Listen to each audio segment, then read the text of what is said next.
talk with queens and dance with kings like a little princess would. If I could only do these things, I promise I'll be good. These celebs chose to try and better serve the public. Well, I think for me, I don't have no choice. I was born in Haiti, in a hut. Some were more successful than others. Welcome to WatchMojo.com, and today we're counting down our picks for the top 10 celebrities who ran for political office. Like what? Walking the plank or hanging from a yard arm? For this list, we're looking at celebrities who gained fame as actors, musicians, whatever, then chose to use their public profiles to seek political office. I am available for full-time work, and I hope you'll agree with some of my ideas for your city. However, they did not necessarily have to win the seat they sought. Well, I'm just going to come out and beat him. I don't really need to say nothing to the guy, but we're working on all that. I'm still trying to talk to the people, build my platform, Number 10, Clint Eastwood.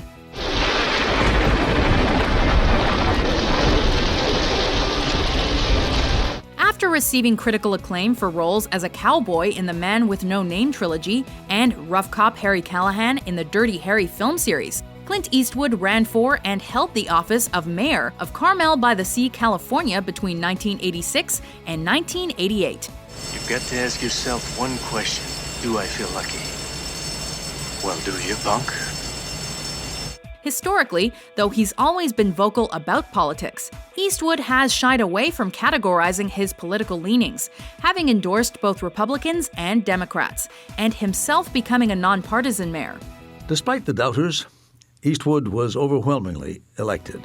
However, more recently, Eastwood has identified as a libertarian. And, after endorsing politicians like Dwight Eisenhower and Richard Nixon previously, supported Mitt Romney in 2012, leading to a rather awkward talk to an invisible Obama at the 2012 Republican National Convention. And I think it's that time, and I think if you just kind of stepped aside and Mr. Romney can kind of take over, you could still use the plane, though maybe a smaller one. Number 9, Roseanne Barr. I'm running for President of the United States because I want the American people to have the opportunity to vote for a party which is not owned by bankers, as well as a candidate who has ethics and cannot be bought. Most famous for her sitcom series Roseanne, this comedian announced her intention to become the Green Party candidate in 2012's presidential election, hoping to focus on the economy, personal well-being, and meditation.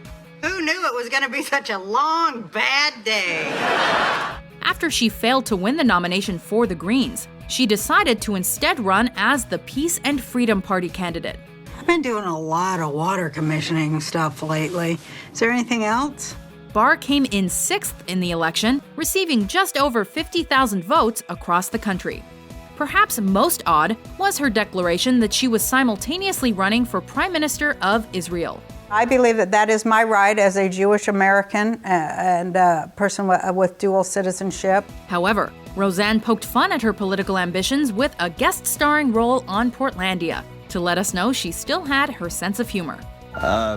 Ms. Mayor, members of City Council are here to see you. Tell them I'm busy.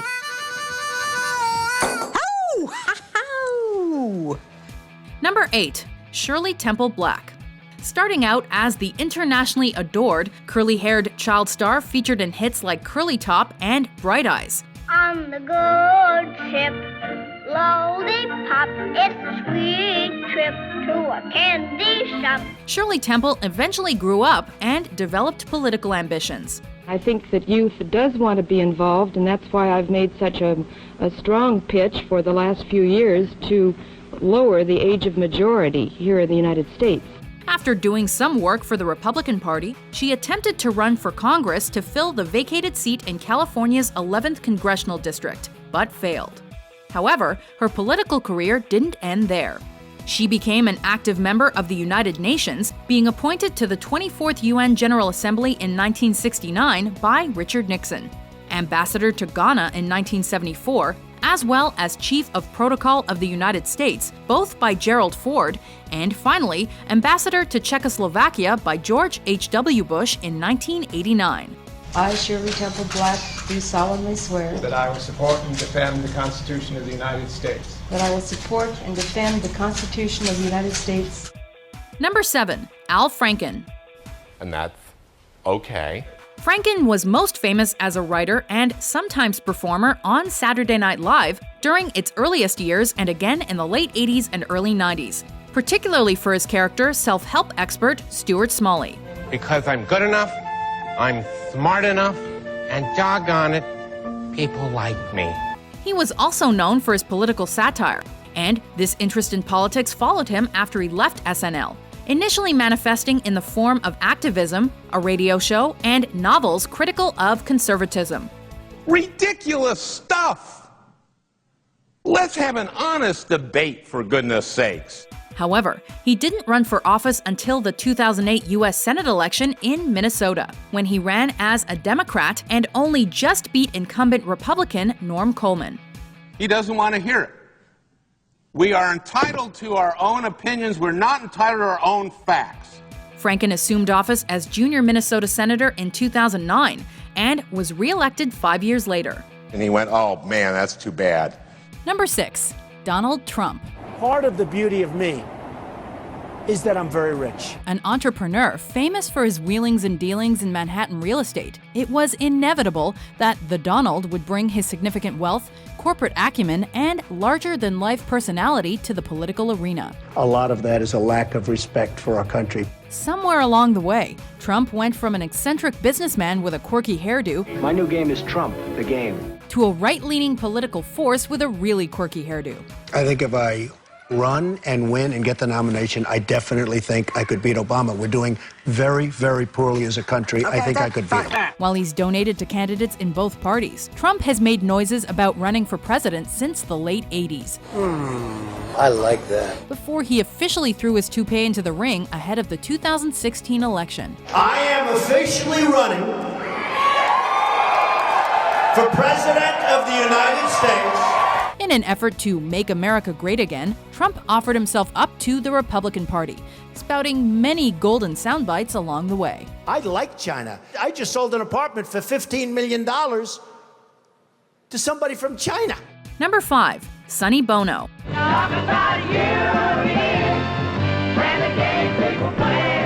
Yes, millions of viewers are talking about Sonny and Cher and the game that they play on their hit show here every week. He shot to fame in the 1960s as half of the singing duo Sonny and Cher, keeping himself busy for the next decades as a songwriter and TV actor. That's one for the little old Goomba. Eventually, Bono ran for mayor of Palm Springs, California, following some bureaucratic issues he'd encountered when trying to open a restaurant there. I'm running for mayor because I think this city needs somebody who's honest and who can lead it and who shoot from the hip. He won, serving from 1988 to 1992, and parlayed that experience into a job representing California's 44th Congressional District in the U.S. House of Representatives from 1995 until his death in 1998, when he was succeeded by his wife, Mary. The political legacy he left included the Copyright Term Extension Act, which was named in his honor. I hope that I can always follow in your footsteps, in that I will always, whenever I speak to the public, tell them the truth. Number 4. Jesse the Body Ventura. You should have taken that retirement when I gave you the easy way out, Ivan Podusky. But no, you let your ego interfere, Podusky. You're not thinking straight. He was a U.S. Navy man who became a prominent professional wrestler in the 70s and 80s, and then successfully transitioned to Hollywood. Bunch of slack-jawed faggots around here. This stuff will make you a goddamn sexual tyrannosaurus. Just like me. But Jesse the Body Ventura wanted to make his mark in politics as well. He then decided to run for mayor of Brooklyn Park in his home state of Minnesota and served from 1991 to 94. A landslide victory in November 1990 has probably made Ventura our country's only mayor sporting a Harley and a ponytail. He moved up in politics in 1998 when he was the Reform Party candidate for governor of Minnesota and unexpectedly won. I say this very sincere. Thank you. eventually joining the Independence Party and staying in the job until 2003. His election prompted bumper stickers that read, "My governor can beat up your governor." You're hit. You're bleeding, man. I ain't got time to bleed. Number 3, Fred Thompson. So what's your problem, Lieutenant McLean? An accomplished lawyer who had a role in the Watergate hearings, Thompson began a career as a character actor when a trial he'd been involved in was made into a movie and he was asked to portray himself. Somebody has to stand up to them, Fred. He took on a wide range of roles, appearing in The Hunt for Red October, Days of Thunder, Die Hard 2, and Baby's Day Out, among others. Don't cuddle me, Mr. Grissom. Mrs. Cotwell, there are 5 million people in this city and thousands of places where your boy could be. Now, it would be pointless and dangerous for you to go out searching for your baby. He returned to acting and took on the role of Manhattan's district attorney in the Law & Order TV franchise. I'm no politician, Arthur. Yeah, everybody says that. Number 2, Arnold Schwarzenegger. I need your clothes, your boots, and your motorcycle. This Austrian-born muscle man went from blockbuster action hits like Predator and the Terminator franchise to political office. Hasta la vista, baby. A Republican since he was introduced to the party upon arriving in America in 1968, Schwarzenegger was appointed chairman of the President's Council on Physical Fitness and Sports in 1990, after being nominated by George H.W. Bush. Our children need healthy hearts to grow into healthy adults. However, he's never strayed too far from Hollywood, which is why he ran for office in California. The action hero was elected 38th governor of California, serving as the governator from 2003 to 2011. Thank you very much for pumping me up like that. I always thought that I need weights to pump up, but man, you did a better job than weights could do.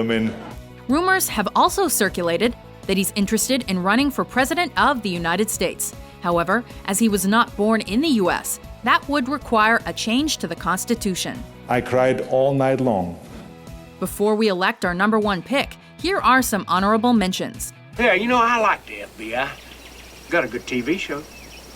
Cooter, Daisy's in trouble. Oh, you beautiful doll, you great big beautiful doll. Let me put my arms about you. So much of who I am was shaped in those early years, and it's part of why I decided to run for Congress. Number 1, Ronald Reagan. Where's the rest of me? Starting his career on the big screen in the late 1930s, Reagan's acting work was interrupted by his military service.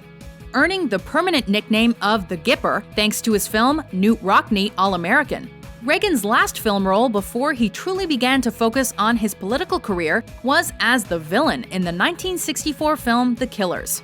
But I've done it the hard way. Would you like to take a look at my books? Shortly thereafter, Reagan ran for and held the office of Governor of California from 1967 to 75, having campaigned as a Republican. Who'd like to be governor isn't important. Who the people would like to have as governor is very important. He attempted to oust Gerald Ford as Republican Party presidential candidate in 1976, but failed. There is no substitute for victory. However, 4 years later, he won the spot and was elected president, serving 2 terms and becoming a conservative icon in the process. I, Ronald Reagan, do solemnly swear that I will faithfully execute the office of President of the United States. that I will faithfully execute the office of President of the United States. Do you agree with our list? Oh, okay. Who are your favorite celebrities who ran for political office? Just stick with that. For more excellent top 10s published every day, be sure to subscribe to WatchMojo.com. Am I getting charged for this part of it? Yes, you are. Okay, so I'm getting charged, so.